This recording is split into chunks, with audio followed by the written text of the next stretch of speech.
मैं प्रेग्नेंट हूँ। उसे गिराने के लिए टैबलेट्स लाया है। क्या कह? पर मैं सब कुछ संभाल लूंगी, आप जाइए, जाकर अपना सम्मान बचाइए। मनु, तुम इसमें मत पड़ो, जाओ यहाँ से। बच्चा रख लेते हैं मनु।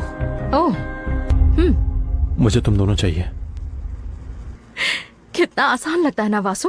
तुम्हें चाहिए तो चाहिए, नहीं चाहिए तो नहीं चाहिए। मुझे कुछ समझ नहीं आ रहा है कि मैं क्या करूं। तुम अबॉर्ट करने के लिए कहोगे तो मैं उसके लिए मान जाऊं। अचानक से आकर कहोगे कि बच्चा रखते हैं, तब भी तुम्हारी बात मान लो। सॉरी मनु। पर मैं क्या चाहती हूँ ये मायने नहीं रखता। मुझे अगर बाल छोटे करने हैं तो भी परमिशन लेनी पड़ती है। मनु, मैं जानता हूँ कि तुम्हें भी हम दोनों चाहिए। हे, तुम क्या चाहते हो ये जरूरी नहीं है, पर मुझसे पूछो। मैं क्या चाहती हूँ ये मुझसे पूछो। जाओ यहाँ से। दामाद जी, मनु, उसे इसमें कोई दिलचस्पी दो नहीं मिनट है। तुमसे बात जल्दी करनी है, करें मनु। आपसे। जी, अरे मनु, मुझे सिर्फ तुमसे 2 मिनट बात करनी है। मनु, कोई अपनी जगह से नहीं हिलेगा। मनु, ये प्यार का मामला है, बात करने दो। तो मनु, बस 2 मिनट बात करनी है। I am sorry.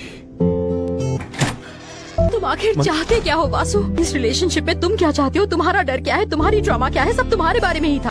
कुछ बोलना है तो 10 सेकंड है तुम्हारे पास, बोलकर चले जाओ। मनु, मैं जब 5 साल का था तब मेरी माँ ने मुझे छोड़ दिया था।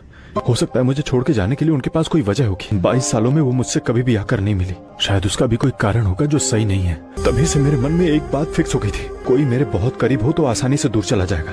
और जब भी तुम फॉरएवर की बात करती थी ना, लगता था कि एक दिन तुम भी मुझे छोड़कर चली जाओगी। अब अगर मैं तुम्हें और इस बच्चे को छोड़कर चला जाता हूँ तो शायद मैं भी वही कर रहा हूँ जो मेरे साथ मेरी माँ ने किया था। पर मैं ऐसा नहीं कर पाऊंगा। मनु, एक नई जान इस सृष्टि में करोड़ों मुसीबतों को पार करके आती है।